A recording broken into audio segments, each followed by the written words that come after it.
Assalamu alaikum wa rahmatullahi wa barakatuhu. Welcome to day 65 of Quran in a Year Plus, where we learn to look at the world and live life according to the lens of the Quran. Today we're going to be looking at verses 114 to 125 of Surah Nisa.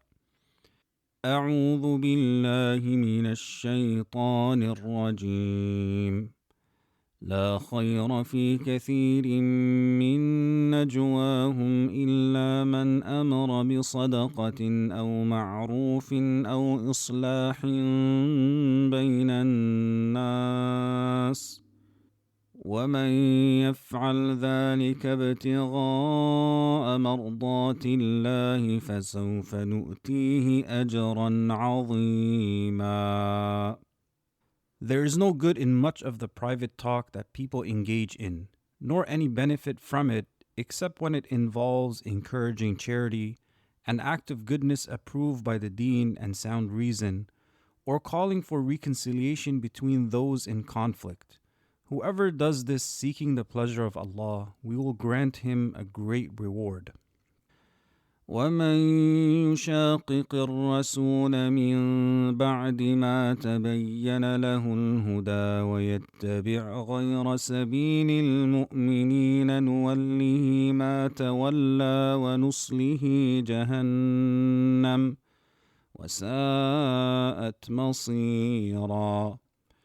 And whoever opposes the messenger after the truth has become clear to him, and follows a path other than that of the believers, we will leave him to what he has chosen for himself, forsaking him due to his deliberate rejection, and we will make him enter the fire of hell to suffer its heat. What an evil destination that is. إن الله لا يغفر أن يشرك به ويغفر ما دون ذلك لمن يشاء ومن يشرك بالله فقد ضل ضلالا بعيدا. Indeed, Allah does not forgive associating partners with Him, but He forgives whatever is less than that for whomever He wills out of His mercy and grace. And whoever associates others with Allah has truly strayed far away from the truth, for he has equated the Creator with the creation. إن يدعون من دونه إلا إناثا وإن يدعون إلا شيطانا مريدا. These polytheists worship and call upon nothing besides Allah except idols named after female deities, such as Allat and Al-Uzza, objects that can neither benefit nor harm. In reality, they worship none but a devil who has rebelled against Allah and contains no good within him, for he is the one who commanded them to worship these idols. لعنه الله وقال لأتخذن من عبادك نصيبا مفروضا. And so Allah expelled him from His mercy, and this devil said to his Lord, swearing, I will surely take for myself a specific portion of your servants, leading them away from the truth. وَلَأُضِلَّنَّهُمْ وَلَأُمَنِّيَنَّهُمْ وَلَآمُرَنَّهُمْ فَلَيُبَتِّكُنَّ آذَانَ الْأَنْعَامِ وَلَآمُرَنَّهُمْ فَلَيُغَيِّرُنَّ خَلْقَ اللَّهِ ومن يتخذ الشيطان وليا من دون الله فقد خسر خسرانا مبينا. I will mislead them from your straight path, fill them with false hopes that make their misguidance seem appealing. And I will command them to cut the ears of cattle, declaring unlawful what Allah has made lawful. And I will command them to alter Allah's creation and natural design. Whoever takes Shayṭān as an ally, obeying and following him, has indeed suffered a clear and manifest loss by allying himself with the accursed devil. يعدهم ويمنيهم وما يعدهم الشيطان إلا غرورا. Shayṭān promises them false promises and fills them with empty hopes. but what he actually promises them is nothing but deception and falsehood. أولئك مأواهم جهنم ولا يجدون عنها محيصا. Those who follow the footsteps of Shayṭān and carry out his commands, their final abode will be the fire of hell, from which they will find no escape or refuge. والذين آمنوا وعملوا الصالحات سندخلهم جنات تجري من تحتها الأنهار خالدين فيها أبدا وعد الله حقا ومن أصدق من الله قيلا. After mentioning the fate of those who follow Shayṭān, Allah then describes the reward of those who follow the messengers. Those who believe in Allah and do righteous deeds that draw them near to Him. We will admit them into gardens beneath whose palaces rivers flow, where they will remain forever. This is a true promise from Allah, and His promise is always fulfilled, for none is more truthful in word than Allah. ليس بأمانيكم ولا أماني أهل الكتاب من يعمل سوءا يجز به ولا يجد له من دون الله وليا ولا نصيرا. Salvation and success are not based on your wishes, O believers, nor on the wishes of the people of the book. Rather, it is determined by one's actions. Whoever among you does evil will be recompensed for it on the day of judgment, and will find no protector to benefit him, nor any helper to shield him from harm besides Allah. وَمَن يَعْمَلْ مِنَ الصَّالِحَاتِ مِن ذَكَرٍ أَوْ أُنثَىٰ وَهُوَ مُؤْمِنٌ فَأُولَٰئِكَ يَدْخُلُونَ الْجَنَّةَ وَلَا يُظْلَمُونَ نَقِيرًا. But whoever does righteous deeds, whether male or female, while truly believing in Allah, they are the ones who combine faith with good works. Such people will enter paradise, and their reward will not be diminished in the slightest, not even by as much as the tiny speck on a date seed. وَمَنْ أَحْسَنُ دِينًا مِّمَّنْ أَسْلَمَ وَجْهَهُ لِلَّهِ وَهُوَ مُحْسِنٌ وَاتَّبَعَ مِلَّةَ إِبْرَاهِيمَ حَنِيفًا وَاتَّخَذَ اللَّهُ إِبْرَاهِيمَ خَلِيلًا.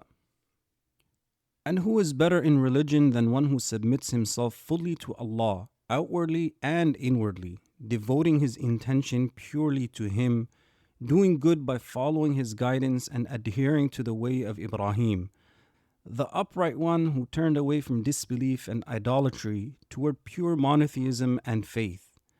Allah chose His Prophet Ibrāhīm alayhi salam with complete love and favor above all His creation. As we reflect over today's verses, Allah the Almighty, He teaches us that many of our private gatherings are devoid of good. They involve backbiting, gossiping, vain talk that might not bring about benefit. And He makes the exception of three things. When we talk about supporting a cause, charity, or goodness, that which is going to bring about benefit, encouraging one another, or rectifying between individuals. And how many relationships do we see that have deteriorated and requires people to step in, not in order to make it worse, but to rectify the situation, help them see things from a different perspective. And these three things brings about so much benefit towards the community, even if they're done without intention. As Ibn Uthaymin, he mentions that this verse shows that these three types of actions contain goodness even if a person does them without consciously intending reward. The reason is that Allah, after negating goodness in much of people's secret talk, made an exception for these three types of actions. And while it might bring about goodness on a societal level, but the reward with Allah is always based on the intention. And Imam al-Awza'i, he mentions that there is no step more beloved to Allah, the Mighty and Majestic, than the step taken to reconcile between people. Whoever reconciles between two people, Allah will write for him a protection from the fire. And Shaykh al-Sa'di mentions regarding the statement or reconciliation between people, this shows the high value Islam places on restoring harmony. Conflict, arguments, and estrangement lead to widespread evil and division that cannot be measured. Therefore, Allah strongly encouraged reconciliation among people in matters of life and death, wealth and honor, and even in matters of religion. And this is something that we want to take away, that how can I be a means of reconciliation and not a means of division? And Ibn Uthaymeen, he mentions that what the Prophet ﷺ brought is pure guidance and light. This becomes clear when a person reflects with knowledge and fairness on what the Messenger ﷺ brought of worship, character, dealings, and all other matters. If one reflects upon them with justice and an open heart, it will become evident to him that what the Messenger ﷺ brought is the truth. And Allah also reminds us of the clear enmity that Shayṭān has towards people. When he mentions that he has cursed him, and Shayṭān said, I will surely take from among your servants a specific appointed share. Imam al-Tabari, he mentions, if someone asks, how does Shayṭān take a fixed share from the servants of Allah? The answer is, he takes that share by leading them astray from the straight path, by calling them to obey him, beautifying disbelief and misguidance in their eyes, until he removes them from the right way. Whoever responds to his call and follows what he beautifies for them becomes part of his known share and allotted portion. And Imam al-Baghawi, he mentions regarding the verse, and I will surely mislead them and I will surely fill them with false hopes. It has been said he fills them with the desire to follow their whims and desires. Others said he makes them believe that there is no paradise, no hell, and no resurrection. And it is also said he deceives them into thinking they will attain the hereafter while continuing to commit sins. And Shaykh al-Sa'di mentions regarding the verse, and I will command them so they will surely alter the creation of Allah. This includes being displeased with the way Allah created things, finding fault in His wisdom, believing that what people craft with their own hands is better than what the Most Merciful has created, and showing dissatisfaction with His decree and management of affairs. Can it be conceivable to any person of sound mind that one would take as an ally someone whose friendship only brings him harm, and abandon the one whose closeness he cannot do without for even the blink of an eye? A person might continue to chase his desires eagerly, while Shayṭān stands behind him, feeding him false hopes of safety from their consequences and reassuring him until he destroys him through them. How can a person follow Shayṭān, follow their whims and desires, break all of the rules and guidelines that Allah has highlighted, that the Prophet ﷺ taught us, and then expect that they're going to be from the people of Jannah? Because Jannah is not attained through wishful thinking. Because of my title, I'm worthy of it. But it is attained by righteous actions. When Allah, He says, and those who believe and do righteous actions, those are the ones that He's going to enter into His paradise. And Shaykh al-Sa'di, he mentions, in these gardens are delights no eye has seen, no ear has heard, and no heart has ever imagined. Delicious foods and drinks, wondrous sights, noble spouses, magnificent palaces and decorated chambers, trees heavy with fruit, unique fruits of every kind, beautiful sounds, and complete blessings. There will be joyful visits between people who remember their past lives while seated in the gardens of paradise. Yet above all of this, the greatest bliss is Allah's pleasure upon them, the joy of their souls in His nearness, the delight of their eyes in beholding Him, and the sweetness of hearing His words, which make them forget every other form of joy. And we ask ourselves, is this great reward beyond anything that we can imagine? And even what has been described to us, the reality of that is completely different. Can this be achieved just by wishful thinking? And Imam al-Razi, he mentions regarding the verse, it is neither by your wishful thinking nor by the wishful thinking of the people of the book. Whoever does evil will be rewarded for it, and will find no protector or helper besides Allah. He says Allah has invalidated false hopes and made it clear that all matters depend entirely on righteous action. Whoever rectifies his deeds is the successful one, and whoever does evil is the doomed one. Therefore, it is necessary to cut off false hopes, abandon empty aspirations, and devote oneself entirely to righteous actions. And Allah mentions that the one who commits evil will be rewarded for it. This warning of punishment for sin should drive the rational person to hasten toward repentance before accountability overtakes him. Would it make sense for a person to understand the warning and then continue upon the path that will lead to their destruction? The Prophet ﷺ informed us that no worry, grief, or sorrow befalls a servant except that Allah expiates some of his sins through it. Even the prick of a thorn that touches him becomes a means by which Allah forgives his sins. And this is the meaning of Allah's statement, whoever does evil will be recompensed for it. And that may occur in this world through the hardships and pains a believer faces, so that Allah purifies him of his sins before meeting him. And Allah teaches us what we should be aspiring towards when He says, "And who is better in religion than one who submits his whole self to Allah while being a doer of good?" Complete submission and striving to do as much good as a person can. And Ibn Kathir, he mentions that this verse shows two essential conditions for any deed to be accepted. The first is sincerity, that it is done purely for the sake of Allah. And the second one is mutaba'ah, correctness, that it is done in accordance to the sunnah of the Prophet ﷺ, the Prophet's guidance and the revealed law.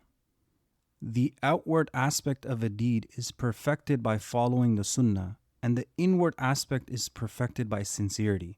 If either is missing, the deed becomes corrupt.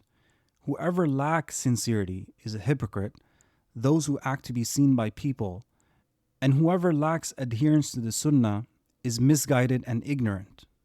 So as we walk away from today's episode, yesterday we reflected over the blessings of Allah and how He guides us and protects us. Today let's reflect over how Shayṭān tries to deceive people. What exists in the world that serves as a means to distract people, to make them follow their whims and desires, and not just those things that are clearly apparent, but rather those hidden things that Shayṭān uses, that he builds in order to mislead people, so that we can take means in order to protect ourselves from it, and also remind others to protect themselves from it. May Allah make us amongst those whose gatherings and conversations are filled with good.